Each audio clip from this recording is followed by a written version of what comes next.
He nodded.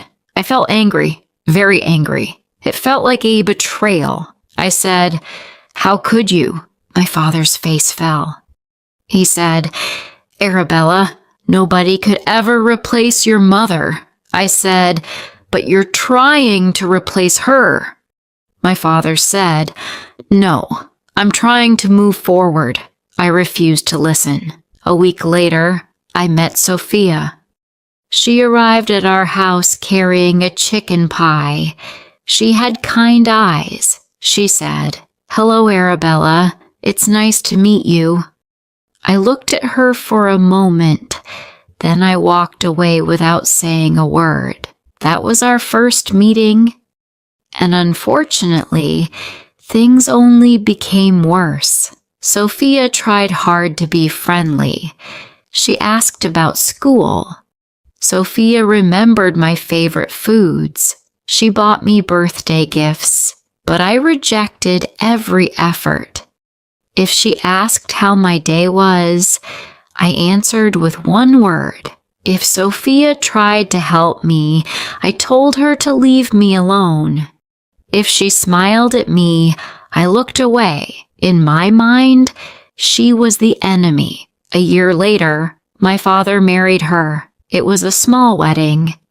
Sophia looked at me and said, "I know this is difficult, Arabella, but I hope one day we can be friends."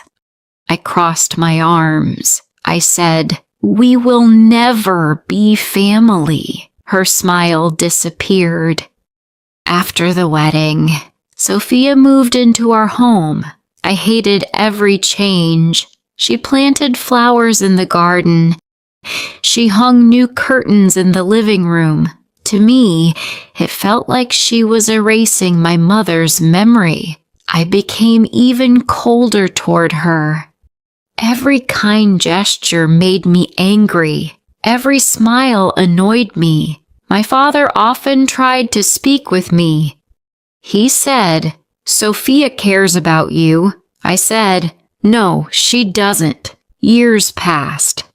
I finished school and found a job, but my relationship with Sophia never improved. Then everything changed. One winter morning, I received a phone call while I was at work. It was my father. He said, "Arabella, can you come to the hospital?" My heart stopped. I said, "What happened?" He said, "I'll explain when you get here." I rushed to the hospital. When I arrived, I found my father sitting in a hospital bed. Sophia was beside him. She looked tired. There were dark circles under her eyes. I said, "What happened?" My father said, "I had some heart problems. I felt sick." My father had been visiting the hospital for months, and I knew nothing about it. After the appointment, I pulled Sophia aside. I said, "Why didn't anyone tell me?" Sophia said, "Your father didn't want you to worry?" I stared at her. I said, "Months, Sophia. This has been happening for months." Sophia lowered her eyes. Then she said, "I asked him to tell you many times." I said, "What? You did?" Sophia nodded. She said, "I thought you deserved to know." That evening, while my father rested, I stayed at the hospital. Sophia stayed there too. Hours passed. Late at night, I noticed she was still awake. I looked at Sophia and said, "Why haven't you gone home? You've been here all day." Sophia looked surprised. She said, "Someone should stay with him." I stared at her. For the first time, I saw how much she cared. The next day, my father needed another test. While he was gone, Sophia and I sat together. She said, "Your father means everything to me." I nodded. I said, "He means everything to me too."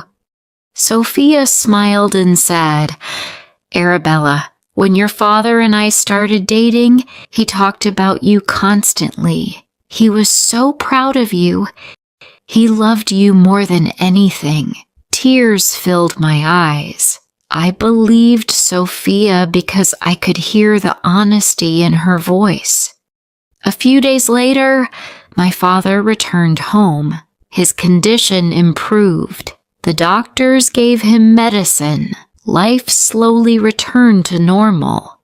I started paying attention. I noticed Sophia waking up early every morning to prepare breakfast.